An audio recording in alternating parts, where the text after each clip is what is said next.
Can you solve this question under 2 minutes? வாங்க try பண்ணலாம். First இந்த ட்ரையாங்கிள் நம்ம கன்சிடர் பண்ணுவோம்.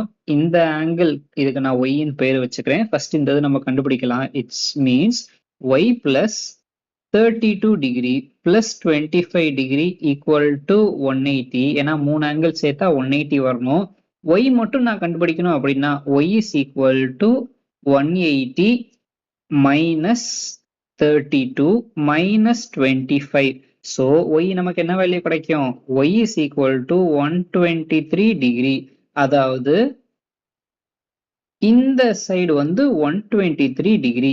இப்போ நான் என்ன கண்டுபிடிக்க போறேன்னா இந்த ஸ்ட்ரெயிட் லைன் கன்சிடர் பண்ணிட்டு ஒரு பாதி 123னா மீதி பாதி என்ன அப்படின்னு கண்டுபிடிக்க போறேன்.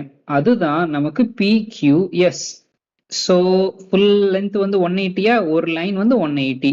180ல இருந்து நம்ம கண்டுபிடிச்ச 123 மைனஸ் பண்ணா நமக்கு டைரக்டா ஆன்சர் கிடைச்சிரும் 57. அதாவது ஆங்கிள் PQS இதுதான் 57 டிகிரி. இப்போ நம்ம அடுத்த பார்ட் கண்டுபிடிக்கலாம். இப்போ இந்த டயக்ராம்ல பாருங்க, இது வந்து ஐசோசெலஸ் ட்ரையாங்கிள், இது வந்து 57, இந்த சைடும் 57, மீதி இருக்கிற இந்த சைடு நம்ம கண்டுபிடிக்கணும். ஒரு ட்ரையாங்கிள்ல 3 ஆங்கிள் சேர்த்தா 180 டிகிரி தான். நம்ம வாங்க ட்ரை பண்ணுவோம். 57 plus 57 plus நான் அந்த வேல்யூ வந்து எக்ஸ்ன்னு வச்சுக்கிறேன், பிளஸ் எக்ஸ் ஈக்குவல் டு 180. இப்போ எனக்கு எக்ஸ் வேல்யூ தான் வேணும்னா x is equal to 180 minus 57 minus 57. So எனக்கு x value is equal to 66. இப்போ கொஸ்டின்ல என்ன கேட்டிருக்காங்க? பிஎஸ்ஆர் கேட்டிருக்காங்களா? பிஎஸ்ஆர்ல என்னென்ன சேர்ந்து வரும்?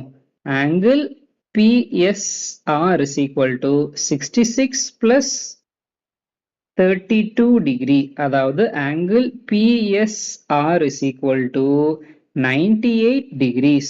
அவ்வளவுதான், ஈஸியான சம்.